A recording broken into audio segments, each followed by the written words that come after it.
All right, what's up, guys? Welcome back to another episode of the Living the Dream podcast. Today on the show, we have Desiree Doucet, who is a life transition coach and grief educator. Desiree, how you doing? Fine. How are you, Tim? I am fantastic. Thanks so much for asking. And we like to jump right in. So if you could start with telling us a little bit more about yourself and what you like to do for fun, that'd be great.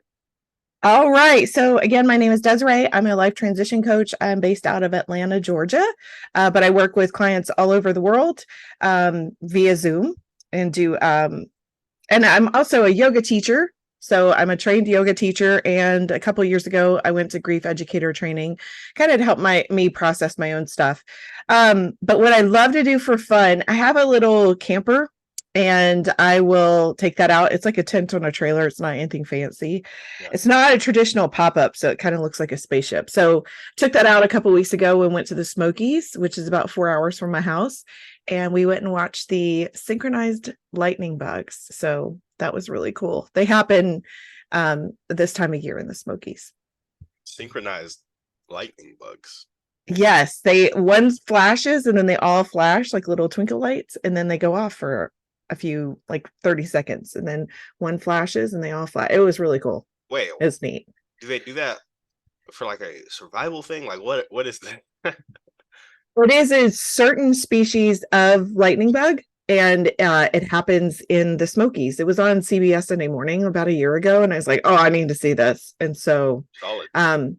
yeah, it's pretty cool. It's they have an official viewing event, but it's within a campground. I was like, "Well, I'm a camper. I'm just gonna go camping." So I booked a campsite, and we walked into the area. It wasn't during the official event, but it's not like the lightning bugs, go home.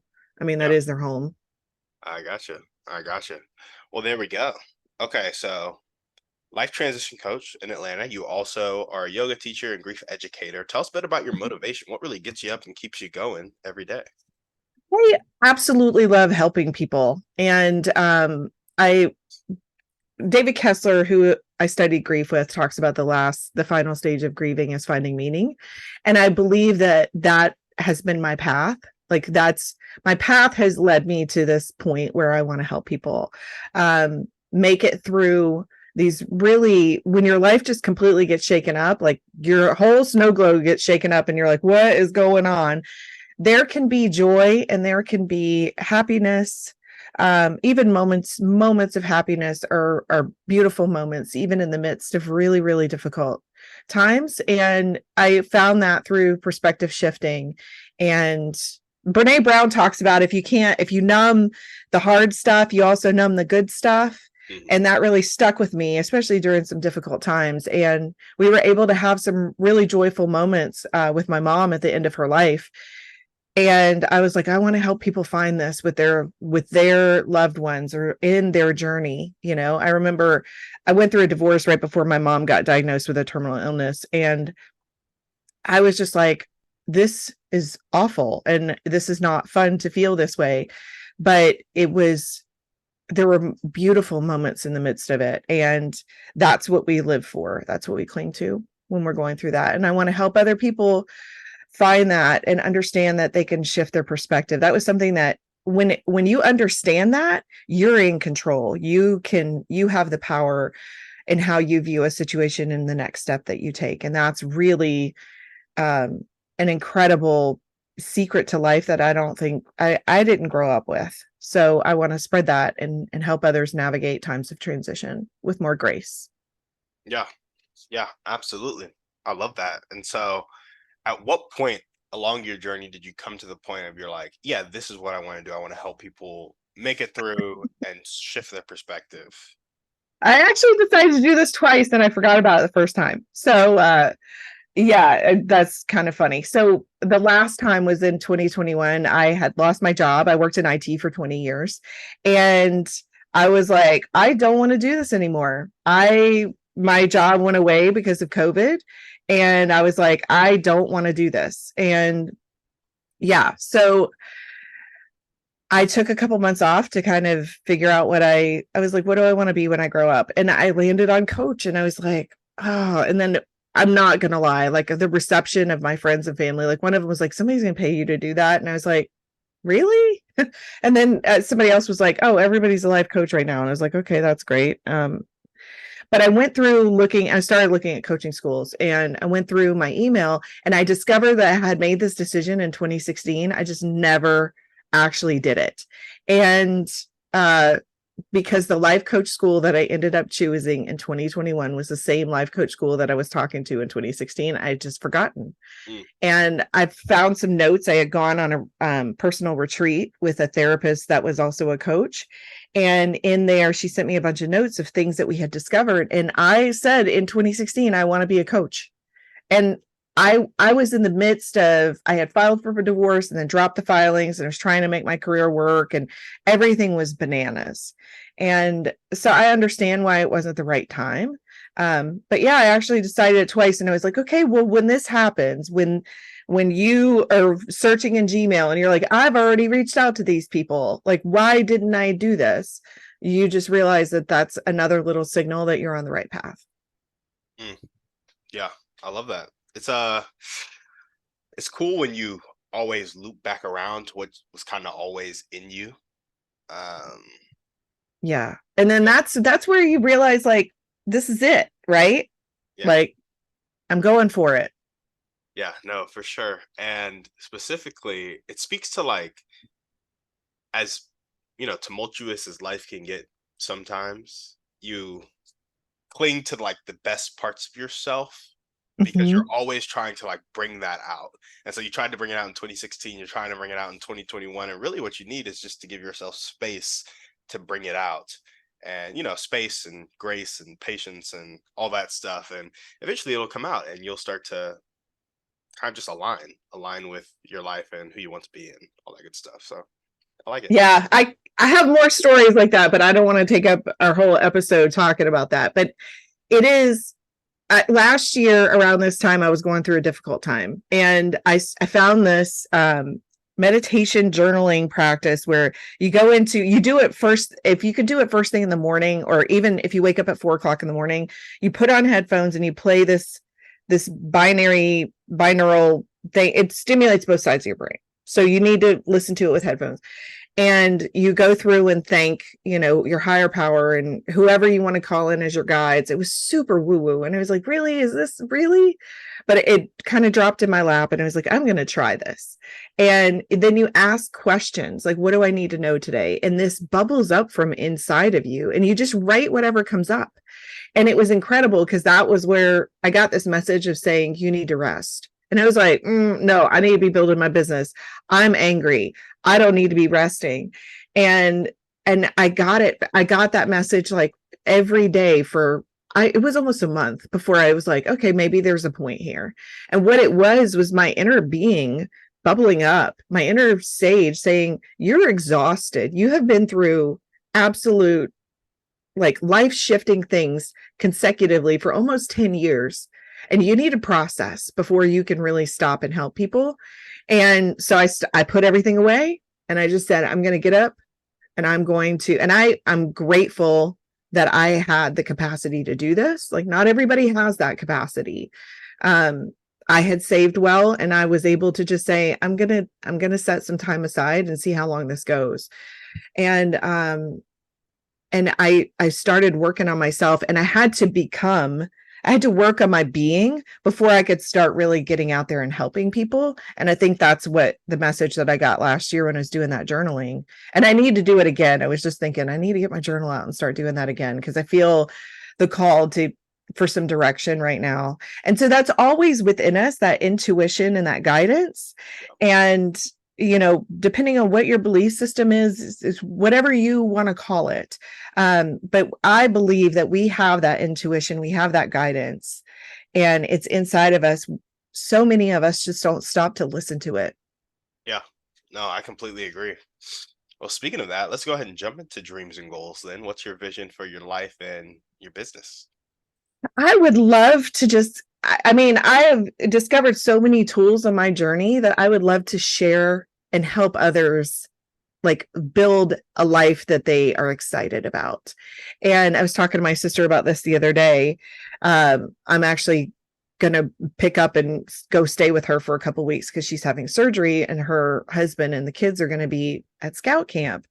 And she was like, you know, can you do this? And I was like, this is what I'm building this life so that I can do things like this. And I want to help other people realize that they can do this too, that they can, you're coming out of a divorce, or you're coming out of caregiving for a parent who passed, or what have you, you're in the middle of a career shift. Okay, let's take that time to evaluate the lessons and figure out where you want to go from here. What do you want your life to look like? Yeah. And so being able to help others figure that out, have the tools to process whatever they've gone through so that they can show up as their best self for their next phase of life. Okay. So help people build a life that they're excited about by helping them get clarity after adversity, to put kind of one blanket word over it, Mm-hmm. and the tools to understand and move through trauma. Would that be the word you use, or would you use a different word? Grief? Sorry, grief. Is that better? Well, so David Kessler, who I took grief educator training with, says all trauma has grief. Mhm. All trauma has grief. And I thought about that at first. I was like, let me unpack that. And I think he's right. I mean, the dude is an expert on grief. He's an amazing, compassionate, just beautiful soul. I respect him so much. And the more that I think about it, he's right. It's a loss. Trauma is a loss. And so trauma can be, I remember when COVID was hitting, and people were like, this is grief. Like it was a traumatic event for the entire world. Our lives shifted. And I've seen a lot of people coming out of COVID really struggling with, who am I? What happened? And not acknowledging that that was a traumatic experience, and there was some grief around that, whether you lost people, did you lose loved ones? Did you get COVID and have long COVID? Did you have to cancel a trip that you had planned, or were you unable to be with, loved ones at the end of their life? Like, there's a lot there, and it happened to everybody. And so that's one of the universal things that I see kind of bubbling up. I think people are starting to realize it and taking care of that now, and starting to take care of themselves. But all trauma has grief. And so if you're going through a traumatic, life-changing event, there's going to be grief there. I gotcha. Well, awesome. So helping people build a life they're excited about by getting them clarity and using tools to move through trauma and grief. Cool. Any other dreams Yes. and goals that you want to add to that? I've always wanted to get like a small RV and live on the road. And now the van lifers are doing it. And I actually met a group of van lifers in the last couple months, and one of them was trying to convince me. He was like, you'd feel so much more secure in a van than you would in a small RV. And so I need to work through some fears. Like, I tell you what, when you start stepping out there and you're like, this is what I want to do, that's when all your little inner demons bubble up, and they're like, what did you think of this? Look how this could go wrong. And you're like, stop it. Would you go away? So that's kind of what I'm wrestling with that right now. Do I really want to do that? Is that really a dream? So yeah, that may be someday. But I feel like I need to get my income stream settled first. One giant chunk at a time, please. Do you know how long you would want to do that for? I think I'd get sick of it after a couple years, honestly. I'd get sick of it after a couple days. So my ex-husband and I had a 19-foot Airstream, and we did 2 cross-country trips. Mhm. And I think the longest we were in our little, it had a bathroom and a sink, was like 19 or like 14 days, I think, was about our longest. And we drove from Georgia to Montana and Idaho and then back. And it was really an adventure. One of the beautiful things that I learned is that people are people. Everywhere you go, people are going to help you. And it was just, I think that travel for me just refreshes my spirit. And I am so enamored by the synchronicities that happen and the people that I meet. Like, I was on a Southwest flight to New York City a couple of weeks ago, and the woman that sat down next to me was just frazzled, and she had been through it. Like, she was just done. And she had flown on another airline, and there was a mix up, and she had to buy a last minute ticket, and they had like spent the night in the airport. It was awful. And she sits down and we just start talking, and come to find out she does some coaching. And so I start telling her about some of the tools that I've learned, and I gave her my phone number, and I was like, look up this program. And it was incredible. And she was like, I feel so much better. And this all needed to happen so I could meet you. And I was like, it was just so beautiful. Like, I found her at the baggage claim and gave her a hug on my way out the door to hop in a cab.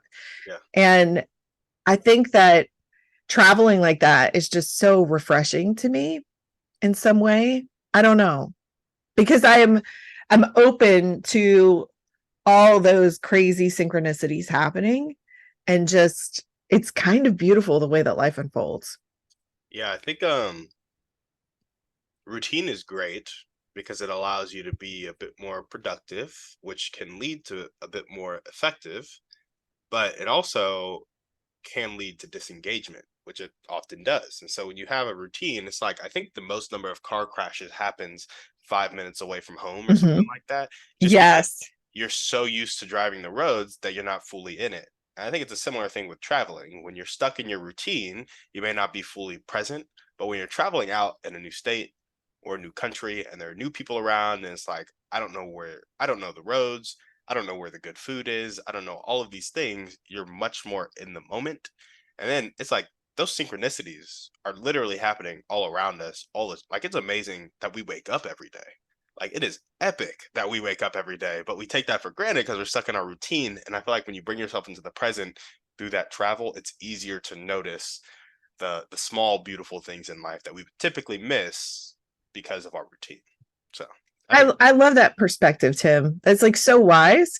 So I wanted to ask, why is that not your jam? I'm just curious. Why would traveling in an RV not be your jam?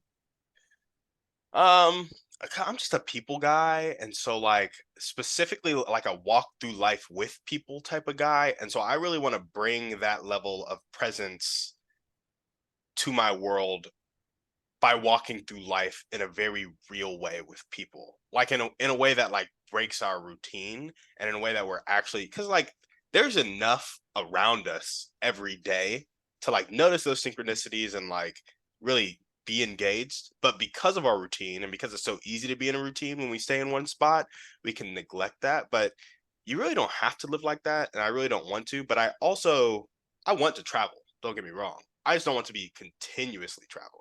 I want home base, and I want to leave for a month and come back. And at my home base, I have my community of people that I'm really living life with, like very intensely, like more intense than any community I've ever been in. I've come close in a couple communities, in one community really, but like way more intense. And really because we've intertwined our lives such that it's like painful to leave each other. Like, I have some people I'm close to now. They're good friends. We go to church together. It's like if I left and didn't come back to Austin for 5 years, we might each be sad for like a week, maybe 2 weeks. It's like, you can call me, you can text me, but like we see each other twice a week, and it's like 4 to 5 cumulative hours per week. And it's like there are 168 hours in a week. Like, you're a very small part of my life when you look at it that way. And so I really like, if we're like working together, eating together, working out together, and it's because we have like this mission that we're going on together. That's the kind of life that I want to create, and that can only happen if you have a home base, or if people travel together. Like, if I got 20 people and we were traveling together, I would travel. Like, that would be lit. But it's really that community base for me where it's like we need to be going somewhere together and intertwining our lives in such a way that it would really, not only would it be emotionally painful to separate, but it would be practically near impossible. Like, it's like I really need you in my life because I like am relying on you on a daily basis, which puts you in a vulnerable spot. Oh yeah. I think that's why we don't do it, because people can flake on you and then you're vulnerable and then it really really hurts. But that's also back to what Brene Brown was saying. If you open yourself up to like the intense pain that you can get from a relationship, it's because you open yourself up to the intense beauty that you can get from it as well. And so that's kind of why don't really want to travel because I've only ever pictured it alone or with me and my wife, and I just think that wouldn't go very far towards building the community that I want to build. You meet a surprising amount of people on the road when you're traveling. Hmm. And the van lifers have quite a community. It's actually kind of stunning. Like I don't know. I followed a couple of them. But there was the other day I was watching this video of this woman who travels with her dog, and she pulled into this truck stop to sleep. And there was a van lifer next door, and she like was waving, and it was two women that were traveling alone. And so they immediately connected. Yep. And they were like, I got your back. Like, I'm watching out for you. Like, it was so beautiful. And she was like, she never showed her face, but she was like, immediately we knew like these are women traveling alone and we're going to watch out for one another. And I think that there is this underlying community there, especially with the van lifers. But I do think it's really cool to have a group of core people that you travel with. I went to Tanzania last year and there were 18 of us on that trip. And it was a lot of fun. Yeah. It was 10 days in Tanzania. Yeah. That would be solid. Like if I got a group of like 4 to 8, maybe even 10 people where we're like just moving as a unit and moving as a community, I would be much more open because it's really like, bro, I just want to be around people consistently that I love. Like that's it. I feel like that's what most people want. So it's just like we could really be doing anything. We could be staring at paint on the wall and we'd make our own fun. It's just like being around people you love. So yep. Cool. Well, thank you for letting me ask you that question. Oh, of course. Of course. So get a small RV and live on the road. I'm just curious. I know you're like debating, do I really want to do it? Do I not want to do it? But sometimes I feel like that can be cheaper than living in a spot. And so is it a financial thing for you, or is it more like I'm just figuring out if I really want to take the leap? I mean, okay, so I had this discussion with Van Lifer, and he was like, I don't pay for campsites. Like, I need to be as stealthy as possible because I could not afford to have this lifestyle if I had to pay for campsites. So I'll give you, for instance, like we went out in 2013 in the Airstream with we were in the Teton. So we were in Jackson Hole. And this trip had gone awry from the beginning. Like I could tell you hilarious horror stories. Like we stopped in Nebraska. I went back there to get something out of the fridge and the door fell off of the fridge. Like I opened the door and the whole freaking door fell off. And I was like, wow, no, I want to go home. Like I was getting synchronicities that we needed to turn around. And my ex-husband was like, no, we're going. And I was like, oh, we get out to Wyoming and the national parks closed because we have a government shutdown. So we were supposed to go to Yellowstone and the Tetons. We can't go. So we have to drive around. We get caught in a snowstorm at the top of a mountain. We end up in Jackson Hole. It was awful. And we were paying I want to say it was like $50 or $70 a night for a KOA spot.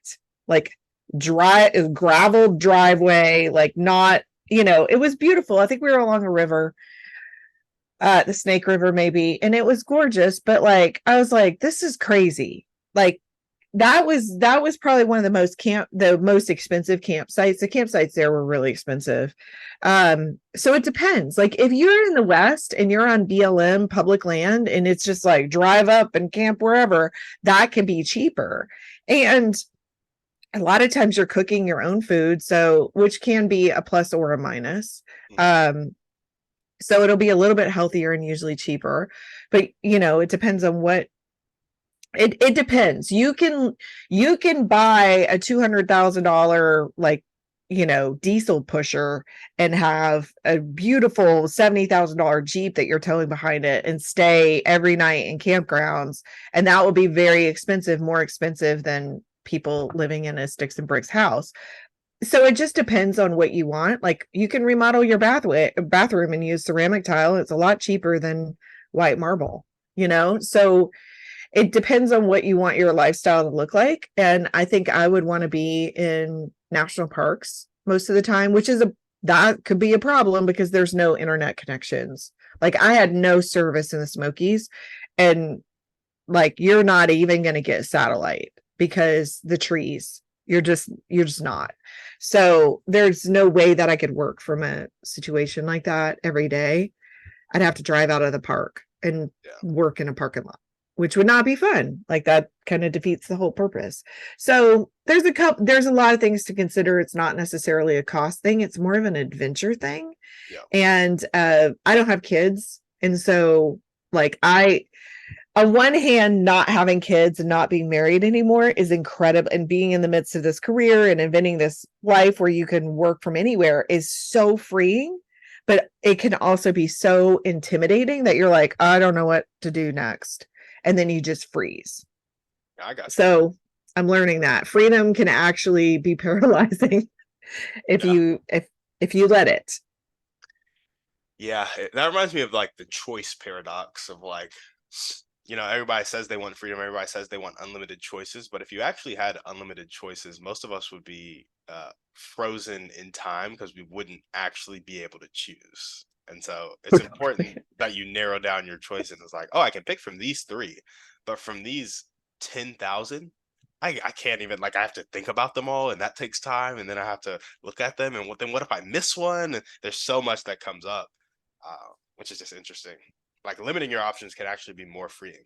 It reminds me of like discipline also kind of leading to freedom.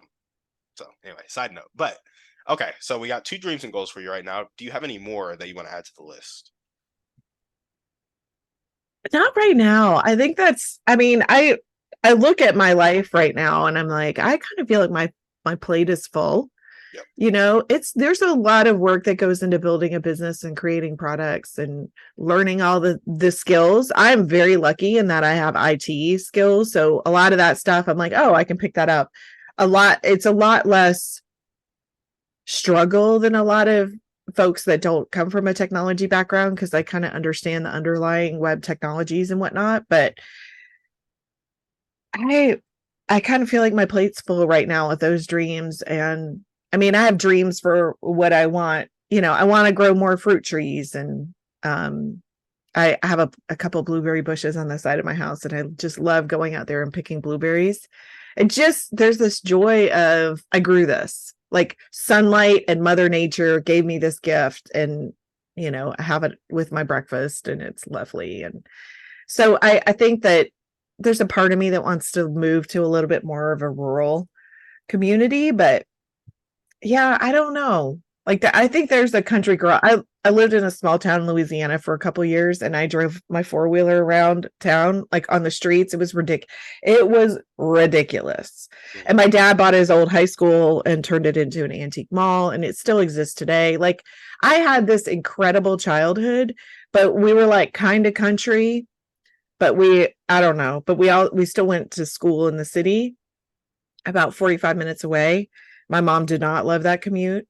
But there's like this country girl inside of me that I just want to live where I can grow things and have wide open spaces and let my dog run free and stuff like that. So that might be, and I think maybe I'm thinking that traveling would get me to that point to decide where I want to settle down. Yeah, I gotcha. Very nice. So part of you, just a little bit, wants to move to a rural community. Yeah, and then I think about healthcare, and I'm like, Yeah. I want to have nice healthcare options, and I want to be able to go to IKEA if I need something. And I'm like, in the day and age of the internet, although I think it was 60 Minutes the other day, they were talking about how people that live in rural places don't have good access to the internet, and the efforts that are trying to remedy that right now. So that's a real concern. You move too far out and you have terrible internet and you can't work remotely. Yeah. No, that's very true. I wasn't even that far out. My grandparents have like 5 acres or something like that. 45 minutes north of Austin, which is like 10 minutes north of Georgetown, which is this really it's a smaller city, but it's still a city, like. And it's like the internet just sucks. I'm like, why do we not have better internet out here? Like, why is stuff dropping off? Like, we have to have this special internet company specifically for rural living, and it's just sometimes they'll have to like bring out an extra tower just for you to like get good reception or in the area. And it's just like, bro, that's not it. That's not it for me. So anyway. I mean, there's not like, I've never been north of Austin, been to Austin, but there's not like giant mountains. Like they were talking about the topography, like in West Virginia, that prevents prevents people from getting a good signal, like, from wireless. Mm. Or but with us, like 45 minutes north of Austin, that surprises me.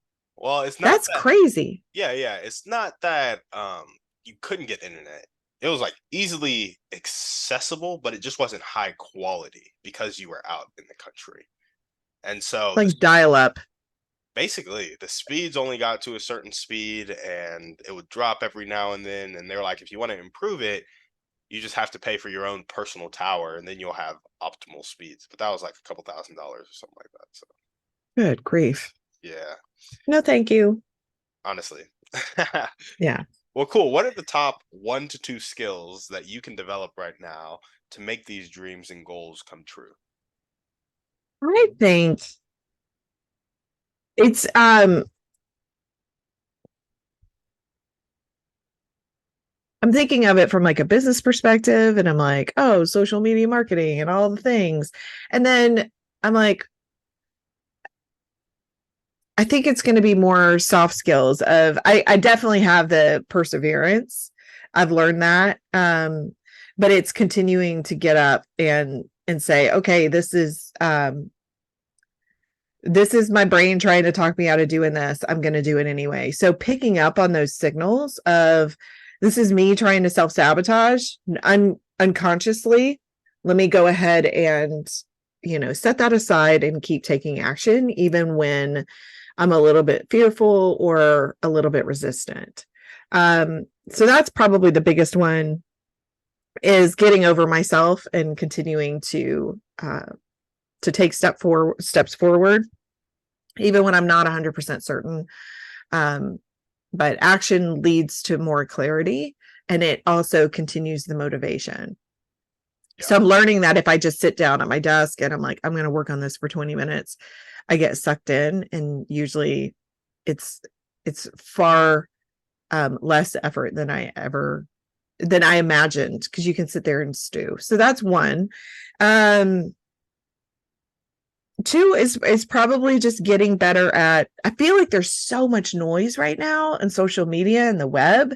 Like everybody's talking, Yeah. and there are a lot of life coaches out there. And so figuring out how to get my message in front of the right people. Mm. And so that's why I show up for, awesome platforms that give us the opportunity to speak about our businesses and our experiences. So thank you for giving people the platform to share. I really appreciate it, and I genuinely mean that. Yeah. And just continuing to show up on social media and not, learning, taking everything as information. So, okay, I posted this on Instagram about this topic and it didn't really land. What about that compared to this one that was more this post or this reel? So learning all that stuff and not taking that personally, but taking it as information to turn around and learn from it and have better strategy in the future. Yeah. I gotcha. Um, hmm, I want to ask about some of the tools that you use to help people move through grief and trauma. Because I remember the story of you meeting the girl on the airplane. I just neglected to ask about that. So now I want to go back. I want to ask about what tools did you tell her, if you are okay sharing from that particular story, and then what are some of the tools you go to help people move through grief and trauma? There's a couple things I've taken. A class called, it's a group, there's a guy out there, Paul Denniston, and he invented grief yoga, or he owns, like, his style of yoga is grief yoga. And so I took a grief movement class. He wasn't doing a full yoga grief yoga training, but he did a movement class, which was all chair based. So that's one thing that I use with clients. I actually did that with a fellow coach last week. We did a remote session and did a little bit of an exercise to help her process, and that is incredibly powerful. So it's tapping on your collarbone, and you're basically mirroring back what they're saying to you. So they'll start with a I am, and they'll present an emotion. So that's one of them. So I have a little bit of bag of tricks from that. I also study with a woman outside of Asheville who does subtle yoga. Her name is Christine Weber. And she really is fascinated by how yoga sequencing and movement can impact our brains. So that's another modality that I can use. And then positive intelligence was what I talked to this woman on the plane about. And that has completely shifted my life in a very profound way. And it's basically understanding the 10 ways we self-sabotage and understanding how to shift to your sage mind. And there's 5 sage powers that help you in those moments when you're uncertain about what to do next. So Shirzad Chamine wrote a book called Positive Intelligence, and he distilled these 10 ways we self-sabotage, gave them names. And so but what that has done for me and for other clients that have taken through his program is it gives you that signal of I'm self-sabotaging and I recognize it and I want to shift. And so how to shift is in those, it's 10-second paying attention to one sensation at a time. So it's called a PQ rep. That's the 10-second, like mindful paying attention to one sensation at a time. And when you do that in the moment, you shift, you say, okay, I recognize I'm self-sabotaging. I'm going to do some PQ reps and shift. And then that moves the neural activity from your left side of your brain, which is where your saboteurs live, to the right side of your brain. And it helps you access that intuition, the creativity, and come up with better solutions to whatever you're facing. So I worked on I did actually a mastery program that he just released that last fall for coaches. And that was part of me working on my being so that I could show up and help people in a more efficient and wholesome manner. So I was on a journey for 6 months, just working on myself mostly, and doing up to 30 minutes of those PQ reps a day, and really starting to tune in and understand how those saboteurs show up in us so that I can better tune in and take a different perspective. I gotcha. So that's what I talked to the lady on the airplane about. And I was like, listen, he offers this to coaches for free. And I said, look him up.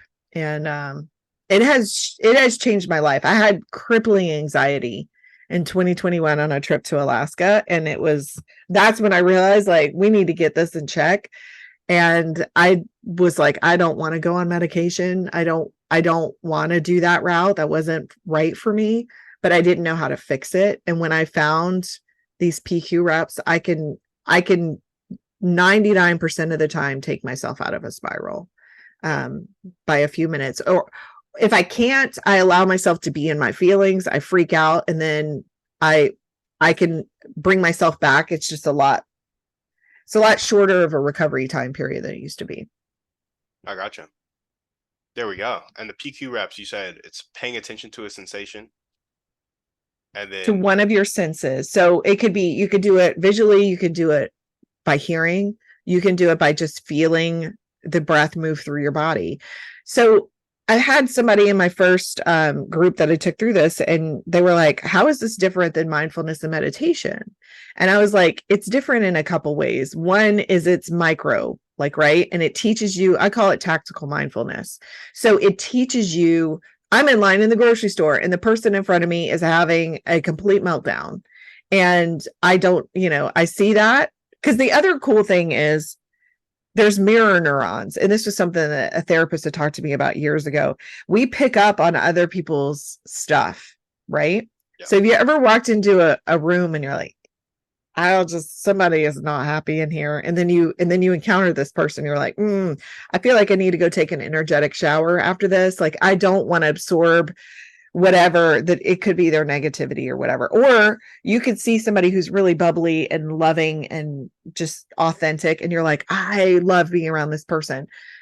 We pick up on that. It's called mirror neurons. And so we start to mirror those around us. That's why it's really important that we become like the 5 most people were around, right? Mirror neurons. So what it enables you to do is pick up on that. This person is under a saboteur attack, and I do not want to participate, because their saboteur attack will trigger one in you.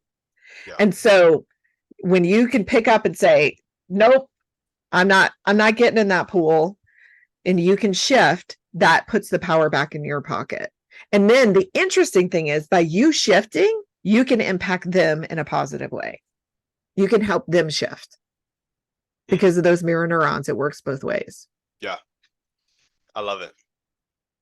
Well, awesome. What are the highest impact daily actions that are going to tick the needle forward towards your dreams and goals? Taking consistent action. So being consistent and continually learning. And that's something that even when I was, firmly in my career, I still loved learning. And when I would get bored in like whatever technology I was working in, I took sewing classes and I took knitting classes. And, it was funny because I think one day at lunch, somebody said, if you were so interested in expanding your job skills that you are in crafting, you would be amazing. I was like, well, thanks, but no thanks. That's like a backwards compliment. But yeah, I kind of need, like at some point you need a break. But taking that consistent action and continually learning is, I think, what's going to get me to the next level. I gotcha. And what character trait is going to help you get your dream life to the present right now, making it come true? I think it goes back to consistency. I struggled with that. I'm getting much better in the last, I'd say, month. I'm getting much better with consistently posting on social media and sharing and coming up with plans. Another thing that I struggle with is the long-term planning. I could do short-term planning. I think that's just the way that I'm built. So I need to chunk things up. Like I need to take my long-term goal and chunk it up into just shorter-term goals. Yeah. Because I'm very goal-oriented. I did recognize that a couple of years ago. I'm like, I have to have a goal for some reason. That's just how I operate. So when you understand how you better like operate, then you can game your life, and you can game things to work in your favor. Does that make sense? It does. It does. Knowing thyself. That's the Yes. key. Yeah. Well, cool. If there were one or two people you could meet right now, and it could be a specific person or a type of person, and they'd really help you take that next step towards your dreams and goals, who would they be and how would they help you?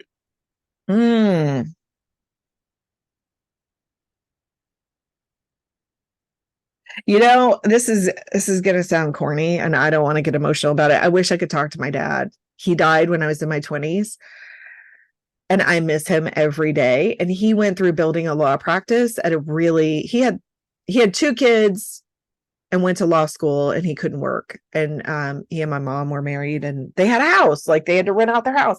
So he's been through this career.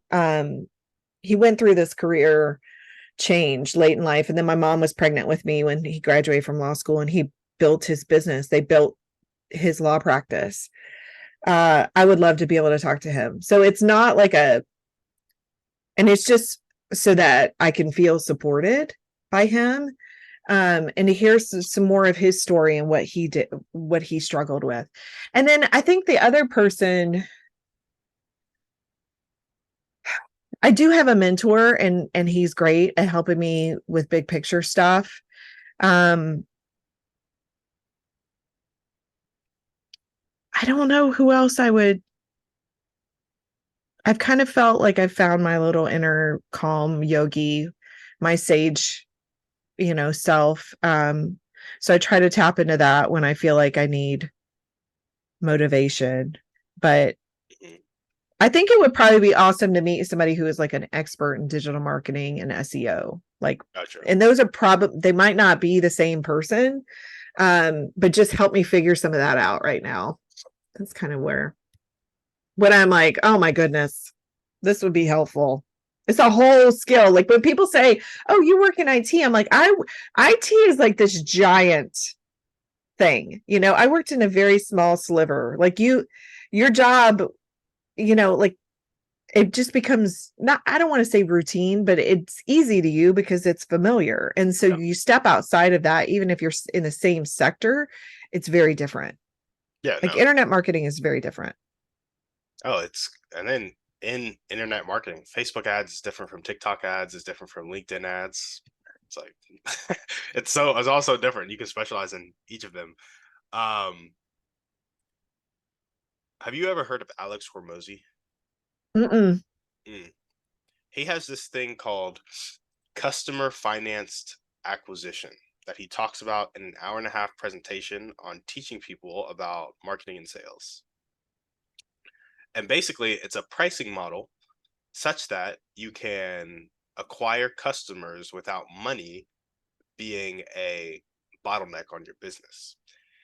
And so, how he runs it, and this is what blew my mind about business. I think for the longest time, I was focused on, okay, how can I like create reels to get attention to make sales, right? And so a lot of people are focused on creating the viral reel or the viral TikTok or creating social media content consistently, getting that following to a certain point, and then getting clients from that. But Alex Hormozy just blew my mind when he said this. The first thing he said was like, and the first thing a lot of business owners ask actually is, what is your cost to acquire a customer? It's like Mm-hmm. it's a baseline for business, as if Mm-hmm. people entering business would not try to acquire customers for free. They're like, well, why would that be your only method to acquire customers? It's like, what does it cost to acquire the customer? And so once you figure out that cost, you then ask yourself, what does it cost to fulfill the customer? Which is like labor, product, making the product. If you have a product, if it's a coaching product, it's typically just like time and stuff. And then you go, okay, I'm gonna add those two together. Say it cost me $300 to acquire a customer and $300 to fulfill the customer. That's $600. I'm gonna multiply that number by three. Is really what it is. He says you need to get that number times two in profit, which means you really just need to multiply that number by three. And because you charge $1,800 for your product, and so you got the 600 it cost to acquire the first customer, the 600 it costs to acquire the next customer, and then you have $600 in profit. And so he was just talking about this strategy, like when you price like that, it means you had to make a product that was based on value add and it's not a commodity, which I think coaching is inherently that. Like it's Mm-hmm. you're not selling markers or something like that. Mm-hmm. So coaching is inherently that type of product. So you have to build your value stack in the product such that somebody would pay 1,800, 5,400, $10,000 for your coaching product. But then also, when you price it that high, you can spend $4,000 to acquire one customer and still profit like 2 grand, 3 grand, 4 grand. And it was blowing my mind because he was like, this is how we built our businesses to 2 million a month in 18 months or 1 million a month in 18 months. Wow. Yeah, he's a very wealthy dude. And then I was like, well, how much money am I spending on marketing right now? And then it was $0. It was $0 on marketing. And so I was like, well, dang. 0 times 3 is 0. Exactly. I'm like, if I'm not spending any money to acquire customers, why am I frustrated that I'm not acquiring customers? And so it was just funny because I feel like entrepreneurs struggle with this at every level. Like Grant Cardone, do you know who Grant Cardone is? Yes. Oh my gosh, 10x dude, right? So he's so wealthy. When he was worth millions instead of like a billion, he had a billionaire look at him and he said, Grant, you have more money in your house right now than you do in your brand. So why are you frustrated with where your business is at? Put more money into your brand and your business will grow. And so that was just a huge wake up call for me that Napoleon Hill talks a lot about this too. I was trying to get something for nothing for a really long time. And not really nothing, but like you're either exchanging money or you're exchanging time. One of the two is happening. And my time just isn't worth much right now to the marketplace. And so I have to spend a lot of it to get a little back. Versus like somebody whose time is worth Tony Robbins can spend Yeah. 5 minutes and probably get $50,000 from somebody. Like somebody would pay $50,000 for 5 minutes with Tony, whereas like I'd have to sell like a year of my time to get $50,000. In fact, my salary is $55,000. So there you go. Yeah. So it was just it just made me think of like when it comes to marketing or meeting that expert in digital marketing, so many of these marketing firms are like 10K a month, 20K a month, or something stupid like that. But it's like if you spend 240 and they make you 1.2 million, it's like, and you collect the spread, it was just a complete mindset shift for me. Like instead of spending all my time posting content, it's like, how can I increase my cash flow so I can increase my marketing spend so I can acquire more customers? And so that was it shifted the question. It was like, how can I spend the most for a customer?